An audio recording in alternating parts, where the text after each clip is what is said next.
Je vais demander aux intervenants de la première table ronde de venir me rejoindre ici, derrière moi, de prendre place. Il y a Antoine Hubert qui représente la société Insect, vous êtes PDG. Il y a Maxime Mullars, je ne sais pas s'il est arrivé, voilà, superbe, de la société Ostabi. Et également Ludovic Plateau, chef des ventes de la société APGLEC. Alors, merci d'être avec nous, je vous laisse... tranquillement prendre le temps de venir avec nous. On a voulu également, pendant qu'on va faire connaissance avec nos intervenants, on a envie de faire connaissance également avec celles et ceux qui nous accompagnent aujourd'hui, durant cette matinée. Alors, on a un peu envie de savoir quel est le profil des personnes qui sont venues ce matin. Alors, je vais vous demander de jouer le jeu un peu à ma levée. Quels sont ceux qui sont vraiment issus des structures d'accompagnement, c'est-à-dire de développement économique, de création d'entreprises, incubateurs, levez les mains un petit peu, tous ces structures-là, voilà. Merci beaucoup pour votre participation. Celles et ceux qui sont vraiment du monde universitaire, chercheurs peut-être, qui sont avec nous, de l'éducation. Ah, éducation. Alors, universitaire, donc en dessous, alors lycée, collège, c'est ça, non? D'accord, très bien. Merci d'être avec nous. Des entreprises qui seraient liées directement aux problématiques, levez la main, toutes les entreprises, associations liées directement aux problématiques de la TRIMA, de la transition, ouais, superbe. Merci d'être avec nous, hein. Pour l'instant c'est bien réparti. Tout ce qui représente le monde institutionnel. Vous représentez le monde institutionnel, ouais, superbe. Alors pour l'instant on a une répartition parfaite, hein, dans tout. Est-ce qu'il y a des structures que j'ai pas citées? Quelqu'un qui dit, bah, je rentre pas dans aucune des catégories qui ont été citées? Non? Ah, peut-être, non? Vous le dites, hein, sinon... Vous êtes des étudiants, peut-être, monsieur? Formation professionnelle, organisme de formation, peut-être, oui. Important, ô combien? Ah oui, ça, vous êtes nombreux. Superbe. Des étudiants, est-ce qu'on a des étudiants qui sont venus spécialement pour participer? De temps en temps, on en a avec nous. Superbe. Bon, voilà. Ça nous permet un peu de voir. Alors, vous êtes vraiment extrêmement bien répartis entre les professionnels, l'institutionnel, les organismes de formation, le milieu de l'éducation. Donc, c'est bien. On va essayer, évidemment, vous n'êtes pas tous des spécialistes de ce que représente la TRIMA. On va essayer d'être le plus didactique possible. Et on a demandé également d'avoir un regard particulier. On l'a dit à l'accueil, au lancement de cette matinée. On a la chance, on a demandé à une personne d'avoir un regard, un peu de recul, d'avoir la qualité de grand témoin et de réaliser une synthèse à la fin de cette journée. Je vais lui demander de se lever pour qu'on puisse vous repérer. Il s'appelle Yves Noireau. Je vais vous demander de l'applaudir parce que cet homme est assez exceptionnel. Alors, vous m'en voulez pas, mais je vais tenter, vous avez une carte de visite sur plusieurs volets, donc je vais tenter de recentrer un peu votre parcours et ce que vous représentez également aujourd'hui. Vous me corrigerez si besoin en est. Vous avez été dirigeant au sein de grands groupes, tel le groupe Suez. Vous êtes executive coach à l'HEC de Paris. Vous êtes membre du comité de sélection de l'incubateur Prémisse.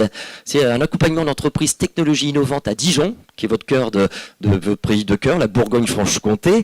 Vous êtes membre du conseil d'administration Entreprendre pour apprendre France, et depuis 5 ans, vous êtes aux commandes certainement d'une entreprise les plus surprenantes de notre région, de la fonderie Sougland. C'est à la fois la plus ancienne entreprise, une des plus anciennes entreprises de France, créée en 1543, toujours en activité, qui a la particularité d'être labellisée entreprise du patrimoine vivant, forcément vu son histoire, et en même temps vitrine de l'industrie du futur, pour vous dire à quel point cette entreprise est à la pointe.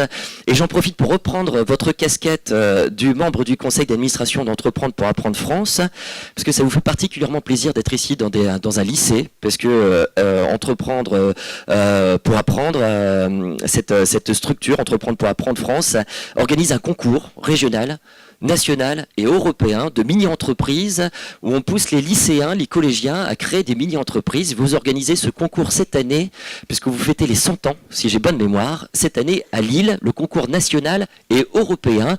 Et vous m'avez dit, c'est combien d'entreprises, combien de mini-projets? Des centaines, hein. En 100 ans, évidemment, peut-être des milliers. Voilà. Je pense que vous pouvez applaudir cette initiative et cette responsabilité également d'avoir...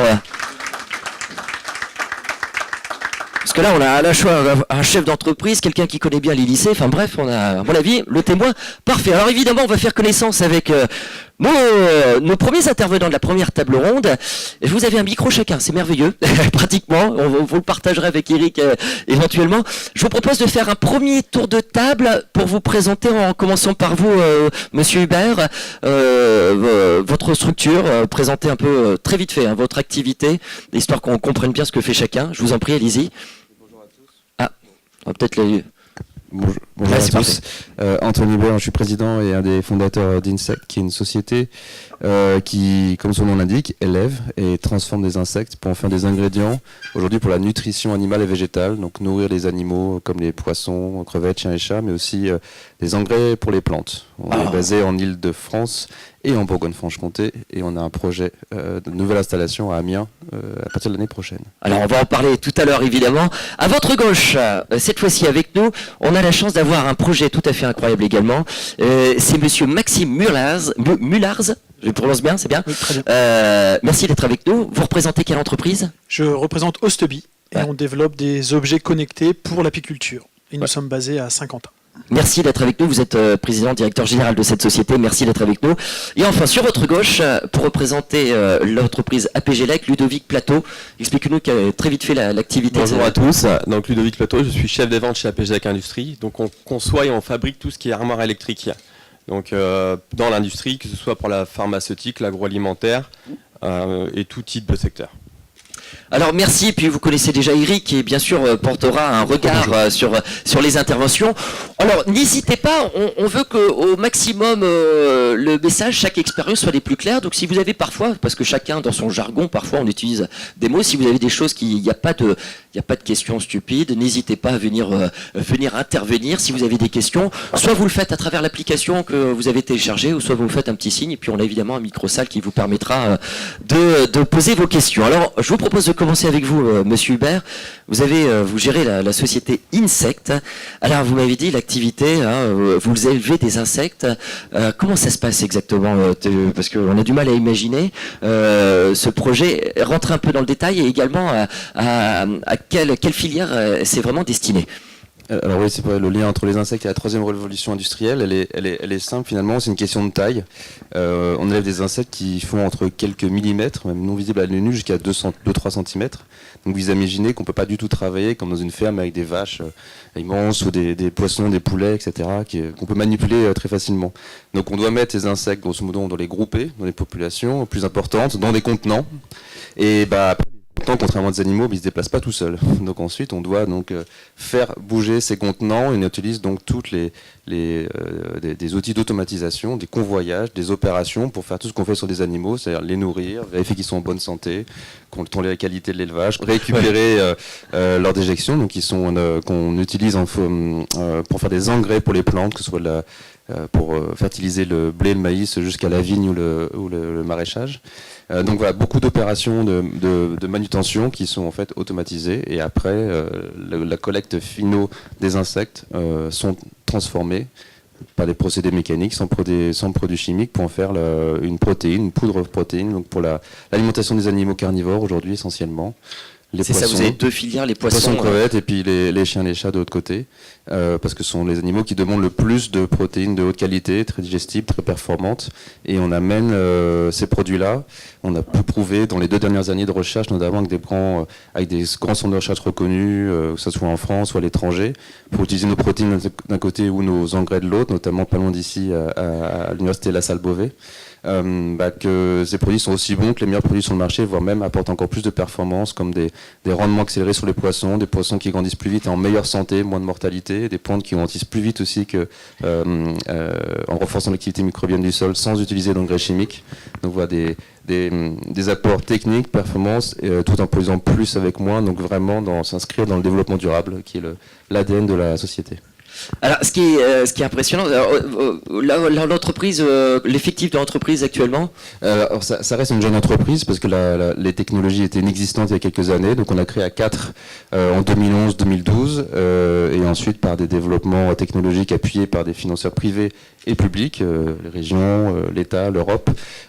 Aujourd'hui, on est presque 105 personnes. Voilà. Oui, petite entreprise, 105 personnes, c'est déjà une belle entreprise. Et alors, moi, j'ai du mal à imaginer vos produits, donc du coup, sont déjà commercialisés en filière. C'est-à-dire qu'on va acheter de la nourriture pour chien, on va augmenter en protéines, on peut rencontrer vos produits dedans, c'est ça? Alors, c'est des marchés aussi d'immenses masses. Ouais. Donc, on parle à l'échelle mondiale, il y a 1 milliard de tonnes d'aliments pour animaux, donc on ne se rend pas compte à quel point ça fait des volumes. Donc nous, on a commencé effectivement à vendre dans des canaux, notamment chez des vétérinaires. Enfin, nous, on vend un ingrédient qui dont une entreprise après va mélanger pour faire des croquettes pour chiens ou chats, et des produits hypoallergéniques, c'est un autre effet aussi santé intéressant de nos produits, donc qui commencent à être écoulés donc chez quelques vétérinaires. Mais évidemment, ce n'est pas encore la France entière, c'est en France, dans quelques pays limitrophes. Et pour les poissons, ça commence tout juste, donc ils commencent à avoir des poissons nourris, le temps qu'effectivement ça passe dans les canaux de distribution, ça ira pas forcément dans la grande distribution, ça va commencer peut-être dans des filiales de restauration un peu plus premium, avant d'aller au fur et à mesure dans le un peu plus, on va dire, marché de masse. Alors ce qui est intéressant, c'est évidemment votre parcours. Comment vous est venue cette idée? Au départ, je vais créer une ferme, on va développer des insectes. On peut se poser la question. Vous m'avez dit, vous êtes parti avec un 4, au tout départ, c'est une réflexion à 4. Comment c'est cheminé dans votre esprit? Comment vous êtes confronté à ce choix? Moi, je suis ingénieur agronome de formation, donc dès le départ, formé dans mes études, mais bien avant à l'importance du développement durable, et donc appliqué dans mes études au monde agricole, au monde agroalimentaire. Et c'est en sortie de mes études, en parallèle de travailler dans une grande entreprise, on a monté une association d'éducation à l'alimentation durable avec des amis à Paris, pour reconnecter vraiment les urbains avec l'origine et le devenir de leur assiette. Et de fil en aiguille, on allait dans les écoles justement, on a travaillé des partenariats cadres avec Elior notamment, dans toute la France, une centaine d'écoles, et créer des petits, on appelle des serious games, sensibiliser les enfants avec des jeux concrets sur d'où viennent mes aliments, comment j'ai produit l'agriculture urbaine, et comment à la fin je recycle mes restes, ce que je ne mange pas, et en faisant la promotion du lombricompostage. Donc utiliser des vers de terre pour manger les épluchures, pour faire un peu de compost et replanter quelques tomates cerises dans l'école. Donc ça, on a fait ça dans une centaine d'écoles. Et dans ces travaux, un jour, on est tombé sur des projets de recherche en Asie sur les insectes en alimentation humaine. Et on se dit que c'était pas si loin que ça, les vers de terre, les insectes. Il y avait des choses qui étaient quand même assez proches. Et on a commencé à intégrer les insectes dans nos outils pédagogiques. Et de fil en aiguille, on s'est rendu compte qu'il y avait un vrai projet possible entrepreneurial. Déjà, l'association était un projet entrepreneurial en tant que tel, non-profit. Mais on avait la possibilité peut-être d'aller vers plus d'impact. L'association, c'était volonté de contribuer à essayer de changer les pratiques, faire de l'impact positif, la durabilité, et là, monter une entreprise pour peut-être contribuer à changer même la façon dont on produit l'alimentation pour des systèmes alimentaires plus durables, et donc encore une fois, produire plus pour la demande croissante mondiale en viande et en poisson, tout en ayant moins d'impact sur l'environnement. Au départ, c'est vraiment une prise de conscience avec des amis. Vous avez monté cette association. C'était en 2007, c'est ça, la première étape. Et alors, vous êtes vite confronté à mis en valeur cette solution éventuellement. Vous vous êtes dit, tiens, il y a une solution à apporter dans ce domaine-là. Et en même temps, vous vous êtes rendu compte également que la législation est extrêmement rigide concernant l'alimentation. Vous êtes confronté à quelques barrages. Vous avez dû changer un peu. Oui, tout à fait. Toutes les réglementations sont à raison très strictes dans le domaine de l'alimentation. C'est pour protéger notre santé. Et on ne peut pas faire n'importe quoi en termes d'innovation en mettant n'importe quel produit sur le marché. Donc les réglementations sont strictes. Et effectivement, le jour où on est arrivé, le ministère de l'Agriculture française et après la Commission européenne ont mis du temps à trouver dans quelle case effectivement pouvaient être mis les insectes. Personne n'y avait pensé. Et il s'avère que suite aux affaires de la vache folle il y a 20 ans, beaucoup d'ingrédients animaux avaient été interdits.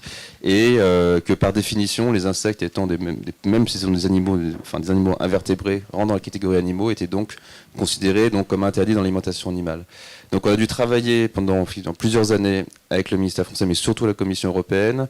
L'agence européenne, l'EFSA, a fait une évaluation indépendante effectivement des risques liés à la filière insectes sur la fourniture de données venant de nos entreprises, pas que les nôtres. Donc on s'est associé avec des confrères européens pour monter une association et présenter ce qu'on faisait pour avoir se regrouper effectivement et montrer que c'était pas juste une entreprise à un endroit donné. Dans toute l'Europe, des structures émergeaient.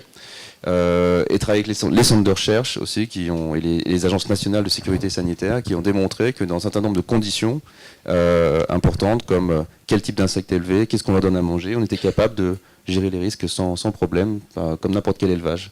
Donc la Commission a pu établir des règles spécifiques pour les insectes et donc ouvrir le marché notamment de l'alimentation des poissons. Et là on parle de quelques mois, quelques années, 2-3 ans pour l'ouverture du marché des volailles, puis l'ouverture du marché des porcs. Vous avez réussi à faire changer Ouais. les règles avec des partenaires. Vous êtes associé avec l'ensemble des projets qui étaient dans la même voie et vous avez réussi à changer les règles dans ce domaine à l'échelon européen. Ça s'est déroulé il y a combien de temps ça? On avait commencé ces discussions avec les autorités en 2012-2013 et l'ouverture du marché était en 2017 et une prochaine pour la volaille 2019 à 2020 a priori. Mais voilà, ça a été fait. C'est pas un push contre en réduisant, on va dire, le risque et la perception du risque. Au contraire, ça a été aménagé effectivement, tout en garantissant un niveau encore de contrôle maximum sur la sécurité sanitaire. Certains opérateurs n'étaient pas forcément dans cette option-là, mais on s'est regroupé autour d'une volonté de garantir la santé totale du consommateur. Donc c'est pas sans faire de compromis. Alors n'hésitez pas évidemment si vous avez des questions sur ce cas précis. Ce qu'il faut savoir, c'est en même temps, en ayant cette logique de produire plus avec le moins, vraiment cette logique dans la notion de la tri, en même temps, vous êtes aussi vraiment une entreprise de pointe, puisque c'est protégé par 22 brevets, vous avez dit. Vous utilisez de la robotique, des capteurs IA. Et expliquez-moi exactement comment c'est cheminé. Je suppose que ça a été aussi une histoire de rencontre pour acquérir toute cette compétence. Oui, c'est qu'on on a vraiment monté la société juste sur la vision qu'on pouvait monter quelque chose, mais sans technologie à la base. On venait pas d'un laboratoire qui avait un brevet qu'on pouvait développer, valoriser autour. Donc c'est uniquement à partir de l'idée. Et ensuite, en travaillant en collaboration avec un certain nombre de partenaires privés, de centres de recherche publics, depuis l'INRA, AgroParisTech, le CNRS, et puis au-delà dans d'autres pays voisins européens, pour développer nos technologies. Au début, on en a testé beaucoup. On a fait des tests rapides avec des échecs pour arriver. On a eu la chance finalement de converger assez rapidement vers une technologie qui fonctionnait bien d'élevage, donc notamment ce convoyage automatisé finalement de l'eau d'insectes pour leur permettre après de subir différentes opérations, je disais, de les nourrir, vérifier qu'ils sont en bonne santé, etc. Donc des brevets dès le début, jusqu'à aujourd'hui 23 brevets à la fois dans ces technologies, mais aussi les produits en tant que tels et leurs applications. En France et à l'étranger.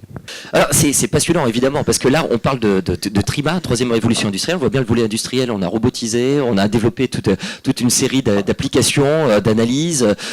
On parle de maritime aussi parce que vous avez expliqué aujourd'hui quand en aquaculture, aujourd'hui on utilise principalement pour nourrir un poisson qui pourrait bientôt en danger. Oui, tout à fait. Juste pour les technologies, je répondis. Modèle prédictif aussi, effectivement, on a des capteurs et on développe des modèles prédictifs d'élevage qu'on est en conditions contrôlées, en milieu, on va dire, confiné. Ça nous permet aussi d'avoir une très grande flexibilité et faire des simulations précises sur ce que sera l'élevage dans quelques semaines ou quelques mois. En termes d'application, effectivement, aujourd'hui, les insectes sont vraiment naturellement des produits naturels. Tous les animaux sauvages mangent des insectes, un petit peu ou beaucoup, selon que ce soit des sangliers, l'équivalent du cochon, ou des saumons sauvages. Et aujourd'hui, il y a juste 0 produit insecte dans l'alimentation. Donc c'est un peu contraire à toute la tendance de naturalité demandée par les consommateurs. Donc on s'inscrit dans cette démarche de naturalité, de produits sains. Et effectivement, un des ingrédients utilisés en alimentation des animaux, ce sont notamment des poissons d'élevage, ce sont des petits poissons qu'on pêche. Donc l'agriculture est encore dépendante de la pêche. C'est un super produit qui a des super propriétés, mais sauf que le stock de ces petits poissons est largement surpêché. Ça représente comme un quart de la pêche mondiale. Ce sont des enjeux très importants pour les stocks marins, la biodiversité marine. Et du coup, on apporte, nous, un produit qui est très similaire, et même encore plus performant que ce produit-là. Donc on va plutôt remplir, on va contribuer à proposer une solution complémentaire à cet ingrédient et limiter la pression sur les océans pour répondre à la demande croissante que cet ingrédient-là ne peut plus suivre. Comme les stocks baissent, cet ingrédient baisse, et la demande augmentant, nous on va s'inscrire dans cet écart entre offre et demande.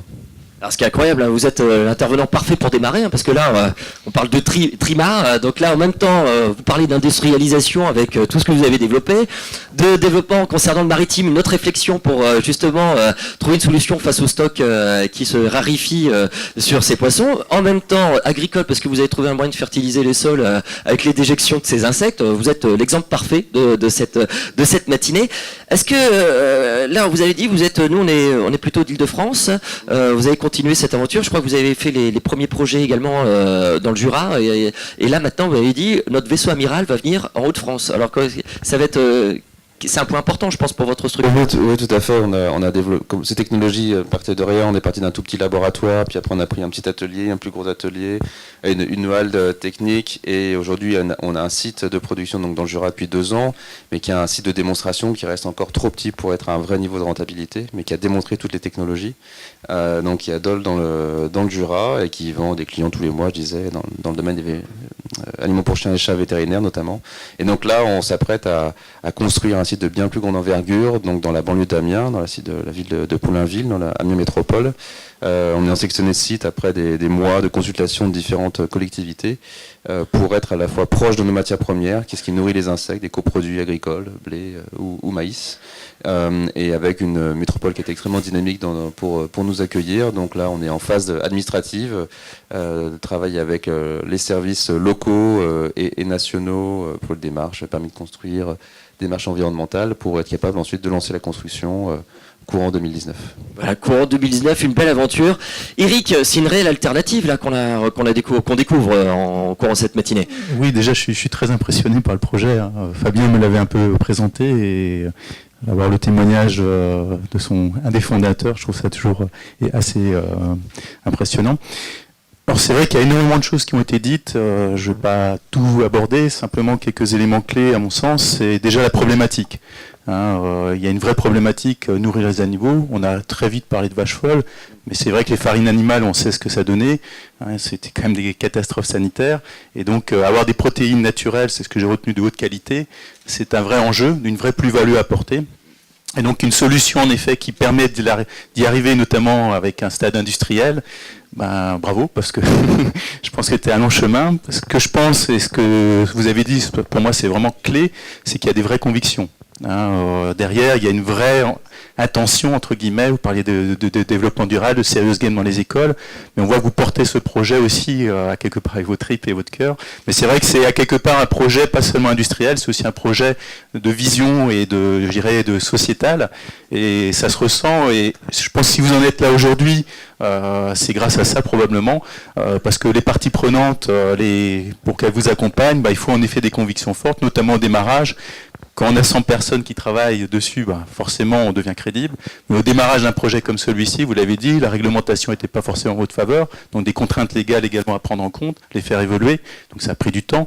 Alors, on en parlait avec Fabien, après vous avez mis 3-4 ans en effet pour déjà avoir un terrain favorable pour votre innovation et derrière votre entreprise. Donc on voit que c'est un long chemin, et s'il n'y a pas en effet ces convictions qui les portent, cette vision, je dirais à quelque part ça n'aboutit pas. Après il y a la question de la taille critique, il y a la question en effet du financement.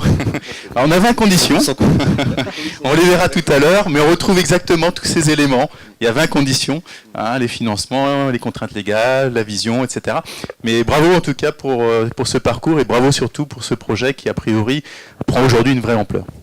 Vous avez été soutenu pour les financements au départ par différentes structures. Oui, ça fait depuis ces 5 dernières années, on était très fortement soutenus à la fois par des investisseurs privés qui sont aujourd'hui aussi coactionnaires de la société, des investisseurs essentiellement français et européens, mais aussi très fortement par les pouvoirs publics, d'abord des financements régionaux, l'Île-de-France, la Bourgogne-Franche-Comté, mais aussi bien entendu BPI France, l'agence de la Banque publique d'innovation, qui depuis les toutes premières études de marché, il y a 6 ans jusqu'à aujourd'hui, ou via des concours comme Concours mondial de l'innovation, mais aussi l'agence de l'environnement, l'ADEME, qui a cofinancé une partie de nos titres dans le Jura, et des financements européens et des financements liés à la recherche. Voilà, il y a la chance en Europe et en France d'avoir beaucoup de financements pour différents appels à projets, à la fois des subventions et des prêts. Il y a bien sûr le crédit impôt recherche qui est absolument clé dans nos développements, le statut de jeune entreprise innovante, tout ça contribue effectivement à faire en sorte de donner l'impulsion qu'on fait une innovation vraiment disruptive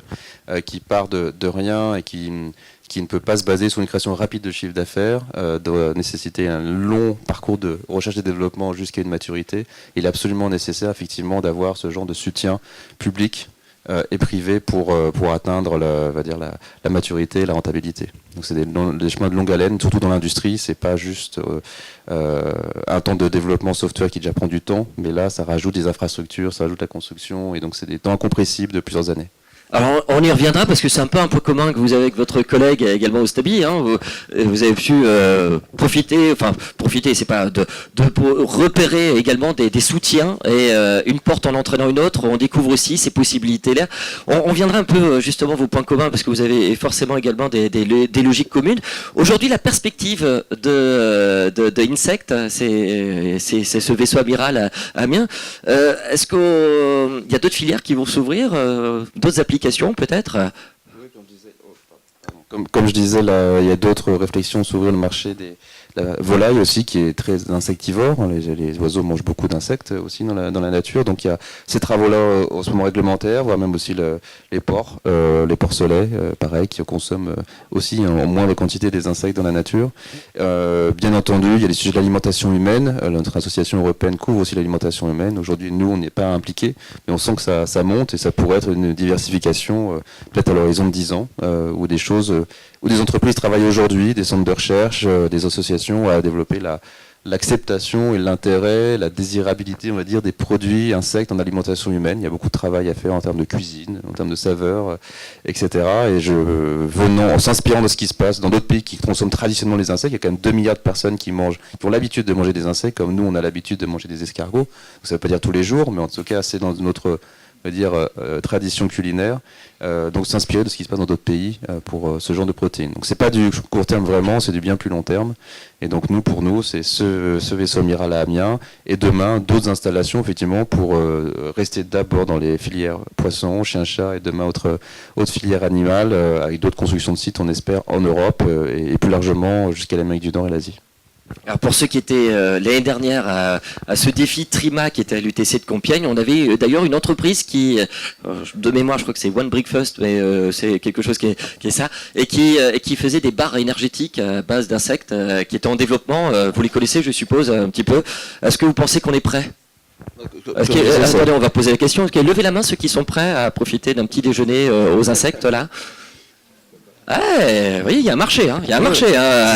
Là, on est à 30%. Là, on est à 30%. S'il y a 30% de la population qui est prête, 1%, mais ça serait même 1%, ça vous suffit. Non, c'est des marchés de trilliards, c'est des tailles gigantesques. Donc, en termes de volume, l'alimentation humaine est absolument colossale. Donc, non, il faut vraiment bien que les sociétés qui sont impliquées, comme celle-ci dont vous parlez, travaillent à identifier le marché segmenté, développer des produits qui ont un intérêt pour les consommateurs. Est-ce que c'est les barres énergétiques? Est-ce que c'est le petit déjeuner? Est-ce que c'est des substituts de viande? Est-ce que c'est d'autres ils font des hamburgers, enfin des steaks pour remplacer des hamburgers. Enfin voilà, il y a énormément d'applications, des produits concurrents, on va dire du lait ou des œufs. Enfin, on peut imaginer vraiment beaucoup de choses ou des nouvelles choses qui ne sont pas des simili produits existants. Il y a peut-être des choses complètement disruptives à inventer aussi en termes de nouveaux goûts, nouveaux textures, justement en prenant bénéfice de la biodiversité des insectes qui n'ont pas été tant explorés que ça encore, même si il y a des consommations traditionnelles en Europe d'insectes encore aujourd'hui dans quelques endroits isolés, mais sinon par le passé beaucoup plus largement. C'est pas pour tout de suite. Moi, je pense que d'ici une dizaine d'années, oui, ça devrait être beaucoup plus large. Comment se situe par rapport à la consommation d'insectes les courants aujourd'hui de végétariens, véganes? Est-ce qu'ils, pour eux, c'est accepté ou vous savez, parce qu'il y a plusieurs raisons. En tout cas, dans le végétarisme au sens large, il y a plusieurs raisons. Soit c'est pour des raisons liées à l'environnement, soit c'est des raisons liées au bien-être animal. Soit c'est des raisons aussi de santé, liées aux maladies cardiovasculaires par exemple. Donc je pense selon les raisons, effectivement, certains peuvent avoir intérêt, on a vu, de consommer des produits d'insectes et d'autres pas du tout. C'est effectivement réfractaires à ces solutions-là, ils sont absolument uniquement produits végétaux, donc ça on le respecte complètement. Le but c'est pas de convaincre l'entièreté de la population, c'est comme dans l'énergie, il n'y a pas de solution miracle de toute façon pour des systèmes alimentaires plus durables. Dans l'énergie, il y a l'éolien, il y a le solaire, la biomasse, l'hydroélectrique, etc. Ça dépend aussi des contextes locaux, territoriaux. Pour nous, ce sera pareil, ça dépendra de contextes locaux et aussi culturels.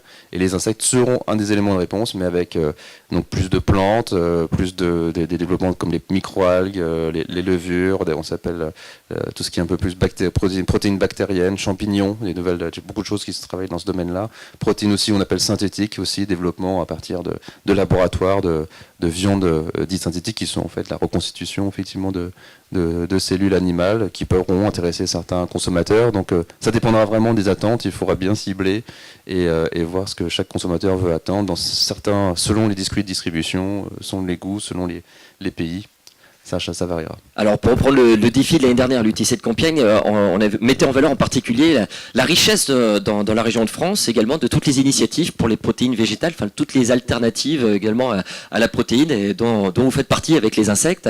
D'ailleurs, vous nous avez préparé une dégustation, c'est ça pour ce midi? Non, malheureusement. Non, dommage, on aurait bien goûté. Mais il y avait au moins 30%. On est notamment rassemblés sous une grande bannière, celui qui s'appelle Protéines France, qui est une association qui rassemble l'ensemble des nouvelles protéines, sont essentiellement protéines végétales, avec des grands groupes notamment des Hauts-de-France comme Tereos, Roquette et d'autres protéines alternatives, voilà, les microalgues, les insectes, les champignons, pour proposer des solutions en complément aujourd'hui de ce que proposent les viandes et poissons. L'objectif, le monde ne deviendra pas 100% vegan, mais l'objectif effectivement c'est peut-être moins de consommation de viande, plus qualitative, et à côté d'autres alternatives, et tout en parallèle réduisant le gaspillage alimentaire. Voilà, c'est tous ces leviers-là qu'il faut travailler. Alors, avez-vous des questions peut-être sur cette... n'hésitez pas, évidemment, si ça a éveillé quelques curiosités en vous, n'hésitez pas à partager avec nous. Bien le bonjour. Alors, allez-y, je vais venir à votre rencontre, évidemment. Je vais vous demander de vous présenter juste ce que vous représentez comme structure, peut-être. Bonjour, je suis Madame Brûlé. Je représente ma propre société d'innovation Abinov, mais c'était par rapport à ce sujet d'insectes, on s'aperçoit qu'il y a de moins en moins d'insectes. Est-ce que justement pour la pollinisation, pour notre agriculture, vous avez un rôle à jouer? Ça ne serait pas une filière à développer? C'est une bonne question, peut-être plus mon collègue pourra être en direct. Là, franchement, vous faites tout mon travail, là, c'est merveilleux. Là, c'est merveilleux. Je ne pouvais pas rêver meilleure transition. Il faut protéger les pollinisateurs actuels, et effectivement, il y a beaucoup de choses à faire pour protéger les abeilles, et je pense que Ostabi contribue largement. Effectivement, on pourrait imaginer qu'aujourd'hui, nous, on n'élève qu'un petit scarabée, qui s'appelle le molitor, pour l'alimentation animale, et peut-être l'alimentation humaine. Peut-être qu'on pourrait imaginer d'élever un jour d'autres espèces d'insectes, nos technologies soient possibles, pour d'autres applications en dehors de l'alimentation, qui pourraient être la pollinisation, par exemple, ou les autres services écosystémiques. S'il y a un intérêt des marchés, des agriculteurs, effectivement, c'est à considérer. Il existe déjà tout le domaine de la lutte biologique, on élève des coccinelles ou d'autres insectes pour manger nos petits pucerons sur nos rosiers. Donc il y a déjà des filières existantes pour réduire l'usage des pesticides. Peut-être que demain aussi, on sera dans cette activité-là. Mais c'est pas... Voilà, quand on est une petite entreprise, même si on est déjà un grand nombre, on doit se focaliser sur un nombre très restreint de marchés, un nombre très restreint de produits, sinon on se disperse et on n'avance pas. Alors on a l'homme idéal, vraiment idéal pour répondre à votre question, évidemment, qui est directement concerné par la bonne santé des insectes, et y compris par on en parle souvent, ça fait souvent la une de l'actualité, et notamment en parlant des abeilles. Alors juste avant, je voudrais vraiment qu'on applaudisse évidemment Monsieur Hubert et Insect. Parce qu'évidemment, c'est un témoignage tout à fait singulier. On avait déjà parlé d'insectes, mais à ce point, 105 quand même personnes que vous portez à travers ce projet, c'est quand même une aventure extraordinaire. Alors, juste à côté de vous, Maxime Mullars, vous êtes représentant PDG de l'entreprise Ostabi. Expliquez-moi un petit peu, c'est quoi Ostabi? Alors, Ostabi, on a développé un petit boîtier qui va permettre aux apiculteurs de suivre à distance l'état de santé des abeilles. Alors, il faut savoir que chaque année, il y a un tiers des colonies des abeilles qui disparaissent. Et donc, pour différentes raisons, vous avez effectivement le réchauffement climatique, les pesticides, les mauvaises pratiques des apiculteurs. Enfin, la liste est encore longue. Donc, c'est de ce constat qu'on a créé Ostabi il y a bientôt 3 ans et demi, quand j'étais prof. Ouais, j'étais prof pendant 15 ans en lycée agricole, donc à Aumont, donc c'est dans le département. Et il y avait un rucher école, et c'est là que tout a commencé. On s'est dit, c'est pas qu'on s'est dit, c'était le président de l'association, t'es dans l'informatique, tu peux pas nous faire un truc pour sauver nos abeilles, on est super embêtés. Je fais, écoute, allez, on y va, on va essayer de trouver une solution. Et donc là, j'étais prof, j'étais aussi dans le développeur dans le privé, donc j'avais un réseau déjà d'entrepreneurs sur lesquels j'ai évoqué le problème, la solution. Et donc Donc voilà, pour lancer un projet, mais il faut de l'argent. Avant de commencer, on peut faire des petites bricoles. Et voilà, mon entrepreneur avait, par le biais d'un projet européen, on a eu un financement de 137 000 € pour commencer. Ça, c'est assez... On vous entend bien, on vous entend bien. Oui, oui. C'est assez confortable et ça a permis de développer nos premiers prototypes, d'embaucher déjà 2 personnes. Et comme voilà, c'était très incertain, je suis resté prof. Voilà, et je me suis occupé de la partie. Voilà, enfin, j'étais plus un bon prof, clairement, et j'étais pas non plus un bon dirigeant d'entreprise. À un moment, il fallait faire un choix. Donc, on revient sur l'histoire. 3 ans et demi, on crée notre premier prototype, et là très vite, on arrive à une solution qui va révolutionner l'apiculture. Il fait capteur de poids, capteur de température, capteur de son, capteur vidéo. Mais le truc que tout le monde allait devenir fou avec ça. Sauf que vous avez une solution qui vaut 10 fois le prix de la ruche. Donc un truc important, le modèle économique, et un apiculteur n'est pas capable de se payer une solution qui vaut 700-800 €. Voilà. Enfin, bref, la première erreur, voilà, c'est qu'on n'a pas forcément identifié les besoins, et on est arrivé avec une solution qui était beaucoup trop chère. On a fait un groupe de travail avec des apiculteurs professionnels amateurs. On s'est remis autour de la table. Voilà. Et concrètement, voilà, quels sont les problèmes, et puis finalement, en discutant, en avançant, on a enlevé la balance, qui économiquement était un truc, pour avoir le poids de la ruche, savoir si j'ai du miel ou pas. Donc ça, on a enlevé, c'était beaucoup trop cher. Le capteur de son, très gourmand en énergie. Pour l'anecdote, au début, il fallait avoir des prises 220 volts pour les premiers prototypes quand on allait connecter les ruches. Trouver des ruchers avec des prises 220, franchement, c'était pas facile. Et c'est là un petit peu l'histoire, voilà, un petit peu similaire avec Insect. Voilà, c'est des rencontres. Voilà, quand vous êtes donc très vite, Orange était intéressé par le projet. Donc quand on arrive chez Orange et on dit bah là j'ai besoin d'une prise 220, il fait il n'y a pas de problème, il y a une prise 220. Pam, on installe la prise, le capteur fonctionne, super, eh bien au revoir, bonne journée. Et je vois qu'il débranche la prise. Je dis bah qu'est-ce que tu fais? Bah ça y est, t'en as plus besoin. Je dis bah, si, non, il faut le laisser. Ah non, c'est pas possible. Et c'est là que voilà, c'est là qu'Orange a dit bah attends, on a quelque chose dans nos cartons, une technologie qui va permettre, donc justement ce qu'on appelle l'open innovation, on a une technologie dans le carton, c'est pas encore abouti, mais ça peut résoudre ton problème d'autonomie. Voilà, cette technologie LoRa, voilà, qui est une technologie qui permet de communiquer. Donc c'est-à-dire que les informations de la ruche, voilà, passent par des antennes, qui n'est pas votre réseau mobile. Donc c'est un réseau qui est complètement inoffensif pour les abeilles, très faible puissance d'émission, et ensuite ça arrive sur le téléphone de l'apiculteur. Donc premier proto, une catastrophe. Le deuxième proto qui était un peu mieux. Et voilà, on va dire l'euphorie. Google, enfin je faisais partie de l'association de Google Developer Group. Google nous invite à leur événement annuel. Et bah écoute, super. Et j'ai un projet de ruche connectée, tu sais. Et ce serait bien qu'on aille connecter les ruches de chez Google. Ça va être un truc extraordinaire. Je prends mon deuxième proto sous bras, et on arrive chez Google, et on veut le mettre dans la ruche. Ben non, en fait, c'est pas la même taille.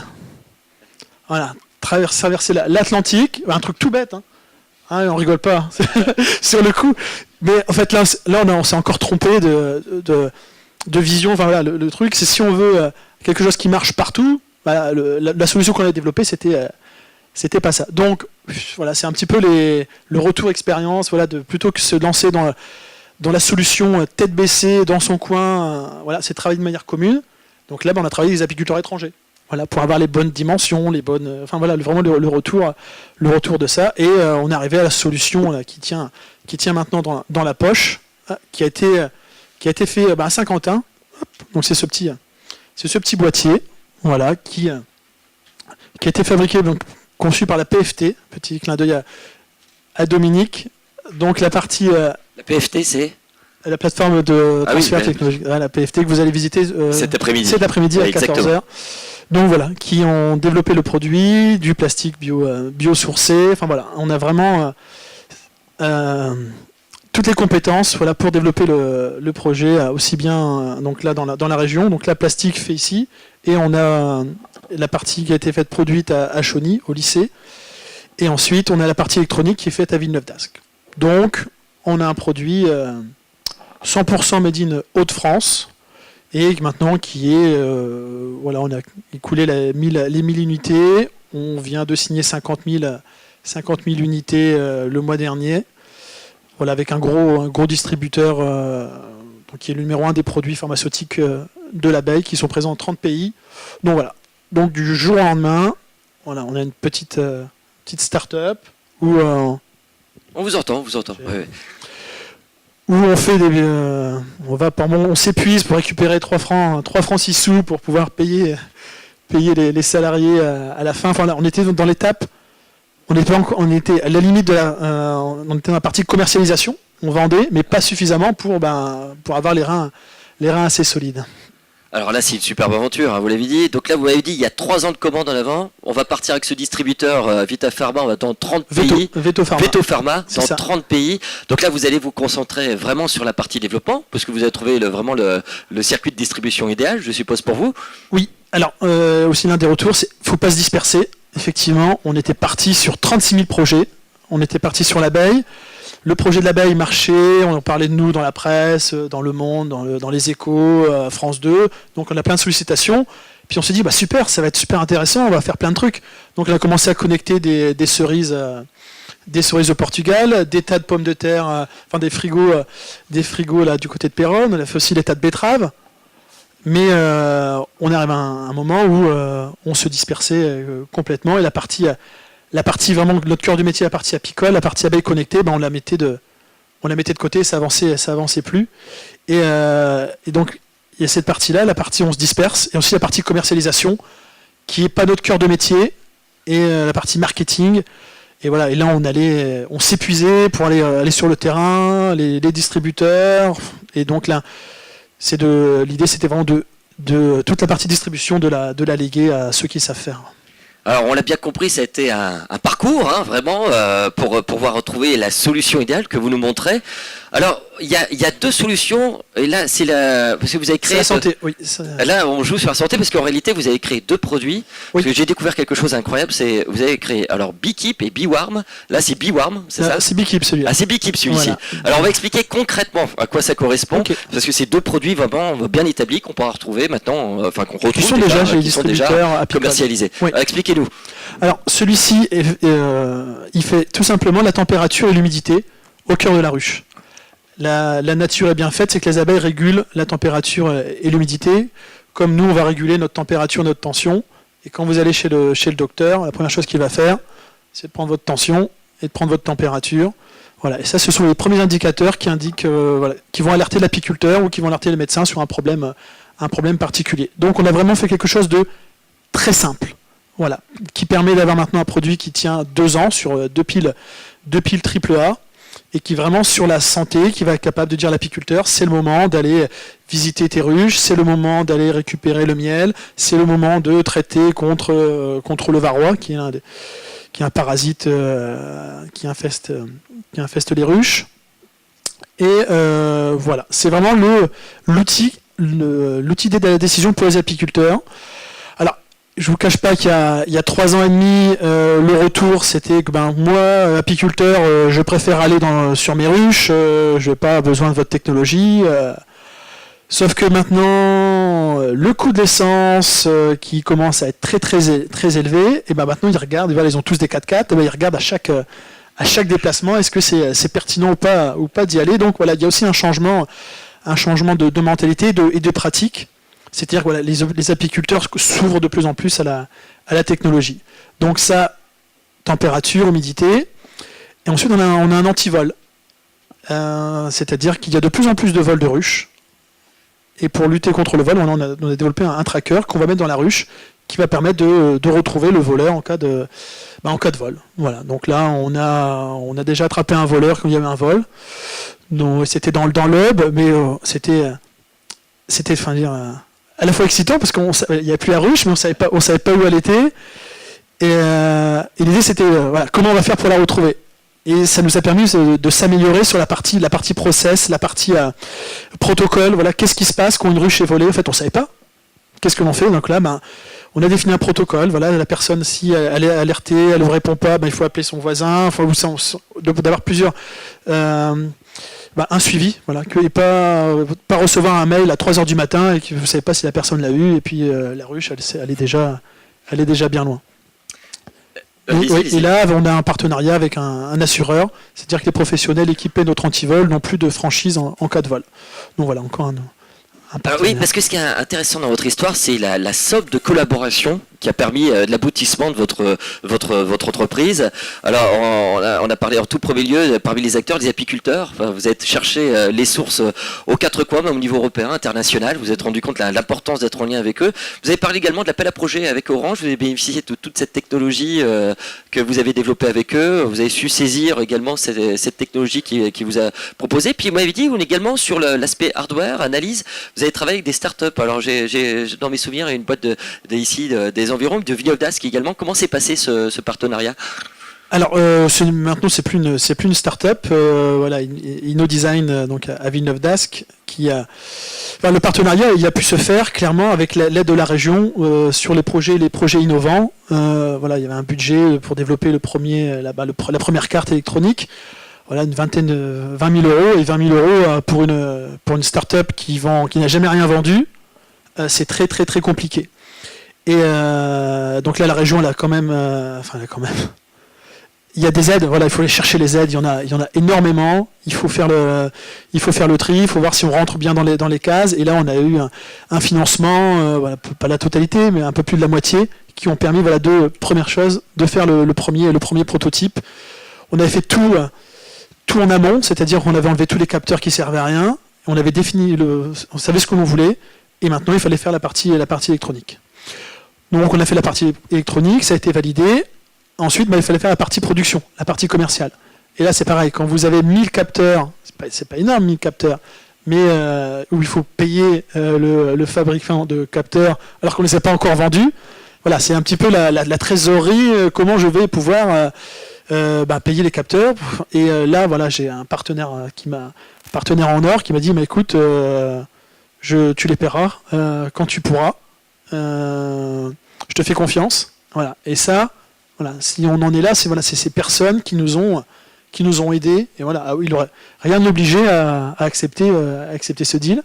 Et voilà. Mais là, par contre, on est sur une commande de 50 000. Voilà, c'est lui qui va fabriquer les 50 000 unités. Mais voilà, c'est à chaque fois, c'est des rencontres. Voilà, soit les gens ils adhèrent ou ils adhèrent pas, mais tout seul, on n'en serait pas là. Et à chaque niveau, il y a des personnes clés. Ouais, c'est ce que vous m'avez dit d'ailleurs, c'est beaucoup une histoire humaine, beaucoup d'histoires de rencontres, toute aventure. Oui, tout à fait. Et vous m'avez dit, y compris pour les soutiens, chaque soutien, la Chambre de commerce vous a porté vers la BPI, et ainsi de suite.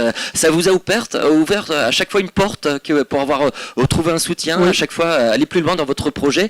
Parce qu'au départ, vous n'aviez pas de culture de toutes ces structures accompagnantes en fait. Hein. Du tout. Et là, l'avantage d'être dans un réseau d'entrepreneurs. Donc là, je suis au Faubourg numérique. Voilà, c'est le Faubourg qui a fait le dossier pour avoir le financement et subvention de 137 000 euros de l'Europe. Voilà, pour commencer. Voilà. Ensuite, deuxième, c'est que ça part très vite.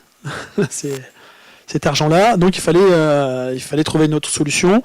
Et là, il y avait des investisseurs qui s'intéressaient déjà au projet. Et là, on a une holding qui est rentrée au capital. Donc qui a injecté de l'argent, qui a cru au projet, et ensuite on a fait la jeune entreprise innovante, pour payer moins de charges. Ensuite on arrive à la troisième année, on a encore très peu vendu, mais on a des commandes. Et là, vous avez la CCI qui dit il y a des choses qui existent pour vous aider. Donc il y avait la partie BPI, clairement, que j'avais vu il y a 3 ans. Écoutez, on a un projet de ruche connectée, vous pouvez nous aider? Oui, on peut vous aider. Comment ça marche? Si vous voulez 1 euro, il faut 1 euro. Ah, mais on vient de commencer, on n'a pas 1 euro. Ah, mais si, il faut 1 euro. D'accord. Donc, et ça j'avais pas compris qu'effectivement, il y avait une part de risque. et que je vois pas pourquoi ils n'allaient pas croire en mon projet. Enfin voilà, il y a aussi cette démarche à... Oui, c'est ça, c'est d'appréhender tous ces Complètement. soutiens, leur fonctionnement, etc. Et vous m'avez dit, ça s'est passé par étapes. Une structure m'a présenté l'autre, son fonctionnement. Ça s'est passé à peu près de la même façon pour vous, Monsieur Hubert, quand vous êtes rencontré ces soutiens. Vous aviez déjà, à travers votre association, un bon panel de connaissances des soutiens au développement économique auxquels vous pouviez compter, ou alors c'est à chaque fois une étape. Vous allez dire, telle structure m'a accompagné pour découvrir l'autre. Comment ça s'est déroulé?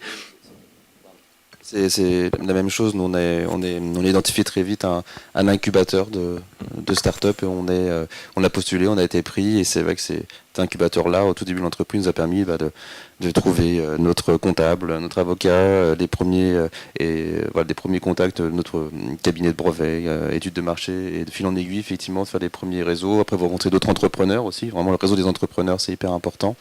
De start-up entre elles, mais effectivement la chambre de commerce aussi, et l'incubateur vous fait évidemment rencontrer BPI France. Après, vous avez un chargé d'affaires qui vous référence, c'est un peu un guichet unique, et vous allez force de conseil effectivement pour trouver, d'ouvrir des prochaines portes, la Commission européenne, d'autres financements, etc. Oui, en fait, c'est à chaque fois ce qu'on se rend compte, évidemment, c'est d'avoir cette culture-là. C'est pas toujours évident d'appréhender le type de soutien auquel vous pouvez bénéficier. Oui, non, clairement, la BPI, je l'avais en travers de la gorge. Je comprenais pas pourquoi ils pouvaient pas. Non, mais c'est compliqué. Voilà. Et puis finalement, avec du recul, et puis que le projet avance, qu'on a des commandes. Et effectivement, la CCI m'a dit, si, il faut que tu fasses ton dossier. Maintenant que les choses ont avancé, que tu as prouvé que voilà, il y a quelque chose de viable, il y avait quelque chose derrière, quoi. Et donc là, j'ai refait le dossier BPI. Ensuite, on a eu un financement, une aide de l'Aisne, du département de l'Aisne pour le retour à l'emploi, je sais plus le terme exact de ce volet-là, mais voilà, on a fait ces dossiers-là, voilà, qui ont donné une bouffée d'oxygène. Voilà, le temps de signer les 50 000, voilà, c'est toujours voilà, le nerf de la guerre, c'est l'argent aussi. T'as beau avoir la meilleure idée, t'as pas un rond, elle reste au placard. Alors Eric, en qualité d'expert, peut-être on va passer le micro à Eric. On voit bien qu'ici, on a encore une fois un projet qui est extrêmement bien réfléchi. Oui, déjà c'est très très riche. Merci Monsieur Mulaz de me partager cette expérience. Bravo aussi pour le courage, parce que je pense qu'il en faut. Parler de BPI, mais je pense qu'il y a eu d'autres moments où on a dû se sentir un peu seul et en grand questionnement, je dirais, sur le projet. Je crois qu'il y a énormément de choses qui ont été dites. Je vais essayer d'être le plus bref et le plus concis. Je dirais la première chose, c'est en effet une problématique cruciale. On sait que les abeilles ont un rôle clé dans notre écosystème et que si on ne les préserve pas, quelque part, notre écosystème risque d'être déréglé. Donc je pense qu'en effet, si le sujet a, je dirais, mérité aussi autant d'attention, c'est qu'il y avait une vraie problématique. Et pour moi, ça, c'est vraiment clé. Deuxième élément, ça a été longuement souligné, c'est une solution adaptée et disponible. Et ça prend du temps, beaucoup de temps. Et notamment, c'est un lien, je dirais, étroit avec les bénéficiaires, notamment finaux. C'est de comprendre finalement leurs enjeux. Moi, je parle parfois, je dirais, de connaissances intimes, mais on va jusque-là. C'est-à-dire réellement comprendre au quotidien comment ils fonctionnent, comment, en effet, ce qu'ils attendent. Vous parliez tout à l'heure, je prends pas mon 4x4, etc. Mais oui, ça va jusque-là. Ça va jusqu'à comprendre, en effet, les habitudes, les usages. Et si on les intègre pas, je dirais, quelque part, la solution ne sera pas adaptée. En gros, elle ne sera pas prise en compte par les bénéficiaires, par les clients. Après, il y a beaucoup de choses à dire. On voit que l'organisation a beaucoup évolué. Entre au démarrage où vous étiez sur votre poste ancien de prof et en même temps en entreprise. Donc en effet, l'organisation, au fur et à mesure du projet, évolue. Il y a en effet besoin d'arriver à une taille critique, ça reste fondamental. On parlait de financement, de gains, donc il y a un modèle économique à trouver, un équilibre à trouver, avec en effet à un moment le relais qui se fait entre les financements de départ ou les financements obtenus au fur et à mesure des investissements et, je dirais, le chiffre d'affaires qui est la réelle capacité à un moment, je dirais, d'autofinancer le projet et à quelque part d'en faire une activité rentable et pérenne. Le but du jeu, je dirais, dans tout projet, c'est de passer d'une intention initiale, initiative, à une activité rentable et pérenne. Nous, on a identifié 20 conditions, on les retrouve ici. Il y a les canaux, il y a l'organisation, il y a les financements, il y a en effet les premières commandes, il y a etc., etc. Et ce qui est vraiment très intéressant et passionnant, c'est de voir que sans Je dirais, si on ne prend pas le temps, je dirais, de s'assurer étape par étape que ces conditions sont réunies, le projet n'avance pas, il bloque. Mais à un moment donné, c'est ça qui est assez impressionnant et surprenant, c'est qu'il y a des interlocuteurs, des parties prenantes, et pour vous, ça a été particulièrement important. Je dirais qu'ils vous écoutent peut-être pas la première fois, mais quand vous avez avancé, tout d'un coup, les conditions sont réunies pour qu'ils vous écoutent et que finalement, ça devienne un partenaire clé. Je pense qu'une des leçons à retenir sûrement de cette très belle aventure que je souhaite, je dirais une belle poursuite, c'est en effet, au fur et à mesure, on a vu que votre projet a pris de l'ampleur, a changé de dimension et vous a permis en effet d'ouvrir des portes, des rencontres. Et c'est probablement ça aussi, je dirais, l'aventure entrepreneuriale. Alors, pour répondre à la question de madame, on va rappeler juste l'enjeu de la population des essaims d'abeilles par rapport à la pollinisation. Rappelez-nous quel est l'enjeu. Oui. Ouais. Donc, c'est 30% de ce que vous avez dans vos assiettes provient de l'activité des pollinisateurs. Et pour répondre à votre question tout à l'heure, effectivement, il y a des startups qui vendent ou qui louent des bourdons. Là, c'est un petit peu un phénomène qui se développe. J'avais vu ça en Israël. Et maintenant, ça arrive en France. Ça se développe de plus en plus. Voilà, c'est des boîtes pour aller polliniser vos vergers.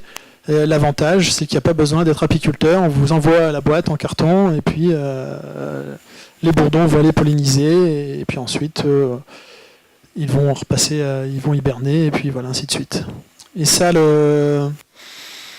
c'est très compliqué, c'est-à-dire le modèle économique français par rapport au modèle économique américain au niveau agriculture abeille.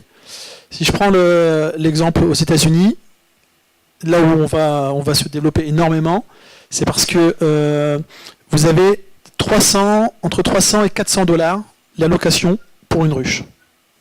D'accord ? Pour aller polliniser un verger, des amandiers. En France, ce qu'on va mettre en valeur, c'est le miel à même pas 3 € le kilo. Et ensuite, c'est un petit peu encore la guerre de clocher. Est-ce que c'est moi, l'apiculteur, qui va polliniser le champ de colza de l'agriculteur, ou c'est moi, l'agriculteur, qui fournit le miel à l'apiculteur? Voilà, c'est les mentalités. Enfin, là-dessus, c'est pas encore bien. Après, je pense que ça peut être un bon compromis, que tout le monde y trouve ce compte, mais c'est pas quelque chose qui est bien défini, le rôle de chacun. Voilà, il n'y a pas de business par rapport à la pollinisation en France, ou très très peu. Il y a un modèle peut-être à créer en France. Avez-vous des questions peut-être sur ce thème? On va avoir un micro qui va venir. Je vais vous demander de vous présenter évidemment avec cet exemple incroyable. Allez-y, je vous en prie. Bonjour, M. Dupuis, d'Abbeville. Voilà, j'ai des ruches et j'ai eu un problème cette année. J'ai une ruche qui est morte à cause des frelons asiatiques. Voilà. Est-ce qu'il existe une solution ou quelque chose comme ça? Voilà, parce que nous, on a eu pas mal de problèmes. Il y a des gens qui sont décédés à cause de ces insectes-là. Ça vous fait plaisir de voir des apiculteurs également qui sont avec nous. Alors dites-nous. Alors sur le frelon asiatique, oui, c'est vraiment un vrai problème. Voilà, il est arrivé de Bordeaux, maintenant il est sur toute la France, il arrive un petit peu sur les pays, il arrive maintenant en Angleterre. Voilà, c'est un vrai fléau. Le problème, c'est qu'il n'a pas de prédateurs. Et il y a des solutions pour les attraper. Voilà, on a fait des pièges, mais qui en soi ne sont pas non plus révolutionnaires par rapport à ça.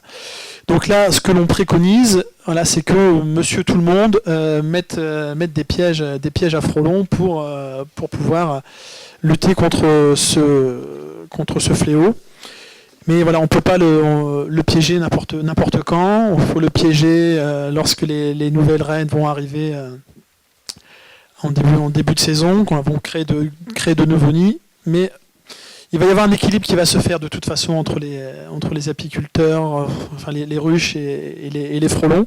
Le problème du frelon, c'est qu'il va stresser les abeilles, c'est-à-dire qu'elles ne vont plus sortir. Donc vous avez une colonie qui est menacée, donc les abeilles, au lieu d'aller sortir et ramener de quoi manger, ne sortent plus.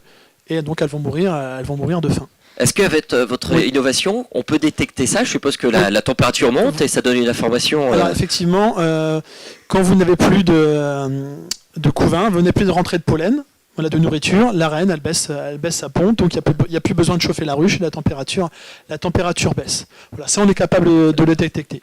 Mais c'est lutter contre le frelon, voilà, il y a plusieurs solutions, des pièges, mais voilà, il n'y a pas la solution miracle encore.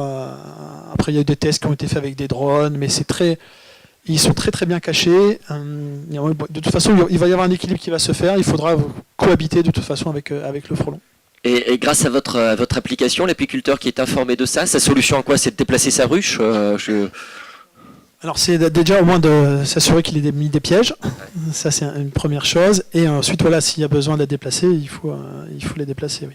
Voilà, Si vous prendre de la pression. Allez-y, hein, si vous avez des questions, ça répond à votre question, allez-y, tout au fond. Bonjour, je m'appelle Vincent, je suis entrepreneur ici à Saint-Quentin et aussi président d'une association dont Maxime a parlé qui s'appelle Faubourg Numérique. Et plus qu'une question, j'aurais un peu complété ce qu'a dit Maxime, d'une part sur l'approche innovante qu'a eu Osteby. Tu parlais des erreurs, on s'est trompé, mais ça fait partie de la démarche innovante justement. C'est la notion de pivot qu'on entend beaucoup dans les startups et j'espère que c'est un des mots-clés qui est dans l'approche reconnue par les experts, et aussi le fait d'avoir des outils de prototypage rapide, d'aller confronter le plus rapidement possible son idée ou son concept sur le terrain avec des vrais apiculteurs et avec des vrais problèmes, c'est une façon c'est une façon empirique, mais c'est pas empirique, enfin dans le bon sens du terme, c'est-à-dire qui est basée sur l'expérience. Donc ça c'est à mon avis une approche très intéressante. Et puis une deuxième, très intéressante, c'est même la bonne approche pour les petites entreprises comme les nôtres. Et puis aussi pour compléter, on a beaucoup parlé de toutes les aides qu'a eu Maxime et de tout l'écosystème. Et ce qui est important aussi en termes de territoire et en termes de démarche entrepreneuriale, c'est qu'aujourd'hui, maintenant, Maxime, il partage son expérience avec d'autres entrepreneurs qui portent des projets. Et puis, voilà, il gagne du temps grâce à l'expérience d'Osteby et grâce à l'expérience d'autres startups qui sont au Faubourg Numérique ici à Saint-Quentin. Voilà, c'était juste ça que je voulais rajouter. Merci beaucoup pour ce témoignage. Et évidemment, cette expérience, c'est important de partager, je suppose, ces expériences. Non, mais si on en est arrivé là, voilà, c'est le retour d'expérience, c'est les contacts, c'est le réseau, et voilà, en plus je suis attaché à Saint-Quentin, j'ai fait mes études à Saint-Quentin, Vous avez même dit, mon vivier de recrutement, c'est Saint-Quentin aussi, parce que vous les développeurs, c'est ça, sont d'Inset, voilà, de Saint-Quentin, et voilà, c'est aussi bien d'avoir des compétences ici, et c'est très compliqué pour embaucher des développeurs, voilà, ils sont happés de partout, ils sont sollicités de partout, et de pouvoir les avoir juste là et les prendre dès maintenant en contrat, soit en alternance ou en apprentissage, voilà, c'est vraiment de pouvoir les attraper avant qu'ils aient fini leur diplôme. On en est là, il faut les avoir avant qu'ils partent, avant qu'ils aient leur diplôme, et leur dire voilà, le projet il est là, il faut rester dans l'entreprise. Alors, aujourd'hui, c'est combien de collaborateurs? Alors Osteby en tant que tel, c'est 6 personnes, voilà. Et voilà, maintenant avec le groupe qui nous accompagne, voilà, ils sont une 50aine, voilà. En gros, on a maintenant une équipe marketing, une équipe logistique, voilà. Et ça c'est pareil, c'est pas simple à appréhender de vouloir tout faire tout seul et de se retrouver avec des personnes qui s'occupent, voilà, de l'image du produit, voilà, il y a ça fait même des gens qui réservent la chambre d'hôtel, on n'a pas l'habitude. Enfin voilà, ça rentre dans des choses qu'on n'avait pas l'habitude. Alors merci beaucoup, je vous invite bien sûr à saluer et applaudir ce projet incroyable, plus qu'un projet, cette entreprise incroyable Osteby. Alors, si vous êtes sensible aux problématiques d'ailleurs de recrutement, notamment chez les développeurs, c'est un thème qui sera particulièrement évoqué au défi Welcome You, qui va se dérouler lundi prochain, le 3 décembre, à Eura Technologies, parce que c'est une problématique qui revient souvent. Si vous avez le cœur d'y être, vous allez voir, on en parlera particulièrement. Juste votre gauche, c'est votre dos. Alors c'est vrai qu'on a parlé beaucoup de problématiques, aussi bien de troisième révolution maritime, agricole, on touche à cet univers, même si on a parlé de robotique, mais là on va vraiment partir dans la thématique industrie du futur. Troisième révolution industrielle. Avec vous, Ludovic Plateau, vous êtes chef de vente à APGELEC. C'est quoi l'activité d'APGELEC? Allô? Oui, c'est bon. Donc, APGELEC conçoit et fabrique en fait tout ce qui est armoire électrique depuis maintenant 40 ans pour l'industrie, les marchés nationaux et internationaux. Et en fait, depuis 5 ans, avec l'arrivée de notre directeur, Monsieur Thierry Favrez, on développe et on conçoit des solutions robotiques et robots numériques. Donc on a commencé en fait par l'atelier, c'est-à-dire le montage a été réalisé à la main par des opérateurs. Aujourd'hui, après une étude qui a été réalisée pendant 1 an, donc il y a 4 ans maintenant, on a mis en place une machine de découpe et de pose de rails et de goulottes en automatique, qui avant était réalisée en fait par un opérateur ou plusieurs opérateurs. Les opérateurs qui étaient avant à ces postes-là ont été formés pour justement préparer avec des logiciels en amont le projet qui va être envoyé au robot. D'accord ? Donc le gain de temps par rapport à ce que l'opérateur prenait, donc une matinée, il passait 4 heures à faire des découpes et des perçages sur une porte. Aujourd'hui, le robot met 4 minutes et lui, l'opérateur, réalise d'autres projets en parallèle pour justement augmenter le quantitatif, avoir la flexibilité, la réduction des coûts et rester compétitif. Oui, c'est ça. En fait, Pigelec, si vous êtes de Saint-Quentin, vous connaissez certainement cette entreprise. Vous êtes dans un domaine d'activité qui est ultra concurrentiel. Vous aviez besoin de se confronter à cette concurrence en faisant diminuer vos coûts pour être compétitif. Alors souvent, quand on parle de robotisation d'une entreprise, souvent on met en face l'emploi. Et alors, ce qui est incroyable, c'est que depuis 5 ans, non seulement vous n'avez pas baissé d'effectifs, mais en plus vous avez augmenté votre effectif. Vous êtes passé de 60 à 80, ce qui prouve que ça n'a pas été un problème. Comment ça s'est passé? Que sont devenus les opérateurs? Comment vous avez su requalifier les opérateurs qui faisaient le travail du robot? En fait, les opérateurs qui avant étaient au montage, certains sont passés au service développement, préparation, service méthode, justement pour améliorer continuellement la méthode de production, pour rester compétitif et s'améliorer dans d'autres domaines. Aujourd'hui, on a développé ce robot en interne. On le fait aussi chez certains de nos clients pour les aider, les accompagner. Donc ça reste, c'est pas notre cœur de métier, mais ça reste un accompagnement pour nos clients. Et aujourd'hui, on a d'autres projets, d'où les opérateurs avant qui étaient à l'atelier développent, justement pour améliorer notre service production. Alors ce qui est incroyable, du coup, vous avez ouvert d'autres possibilités à votre entreprise grâce à cette opportunité d'automatisation, de robotisation. Je vais laisser la parole un peu à Eric, notre expert. Là, on est dans un cas flagrant de réindustrialisation d'une autre manière. Pourtant, on voit bien que les emplois sont là. C'est fréquent. Oui, je dirais c'est vraiment très très très intéressant. On a eu la chance de discuter ensemble, mais c'est vrai que souvent quand on parle robots et on parle même de taxes contre les robots pour en effet faire que je dirais le coût soi-disant social du robot soit pris en compte. En fait, on se rend compte que non, le robot est une opportunité pour avoir des gains de productivité. C'est notamment la possibilité, je dirais, d'avoir des volumes. Ça a été typiquement ici le cas, 700 armoires gagnées avec Renault cette année, par exemple. Donc je trouve ça toujours très intéressant de le dire et de le redire. C'est en effet des gains de productivité. Et donc à partir de là aussi, l'atteinte d'une taille critique pour certaines activités en France qui peut-être, je dirais, économiquement seraient plus rentables, de nous trouver un nouveau souffle. Donc à quelque part, c'est en effet gagner en compétitivité. Et donc s'ouvrir des marchés, et donc à quelque part de rentrer dans une logique vertueuse où finalement ça permet de développer l'activité sous un autre angle. Les opérateurs récupérer des marchés qui étaient réalisés dans des pays low cost. Voilà. Et donc et c'est là où je dirais le paradoxe, et parfois on l'oublie. Alors souvent on cite Lyman, mais je dirais dans tous les métiers, c'est vrai.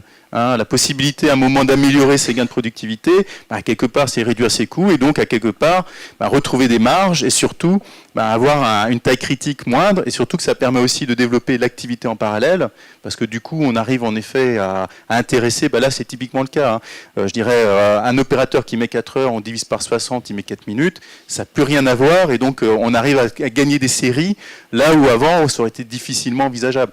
Donc on voit en effet qu'on rentre dans un cercle vertueux et je pense qu'il y a beaucoup de projets comme ça innovants qui peuvent en effet permettre à des entreprises notamment établies qui ont peut-être, on en avait discuté ensemble, sur des procédés assez anciens, mais avec toutes les possibilités qu'offre l'industrie du futur. Quand je dis industrie future, c'est tellement de choses.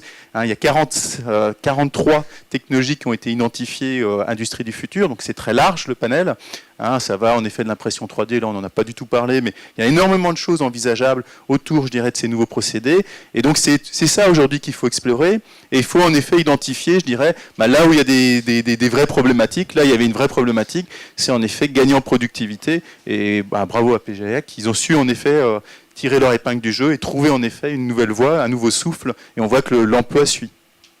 Comment s'est déroulé l'impact au début quand la transformation était entamée avec l'entreprise? Quand les opérateurs, on leur a dit on va vous requalifier, on va avoir un robot qui va venir. Le premier abord, c'est compliqué, hein, Ouais. je suppose. C'est un énorme, une difficulté justement à ce niveau-là. Mais certains se sont lancés et en fait les autres personnes ont suivi, tout simplement. Ils ont vu que les personnes, ça leur permettait d'évoluer, d'avoir de nouveaux postes, forcément une augmentation de salaire parce qu'ils évoluent en compétences. Donc certains ont passé aussi des diplômes en alternance justement pour valider certaines compétences qu'ils avaient acquises.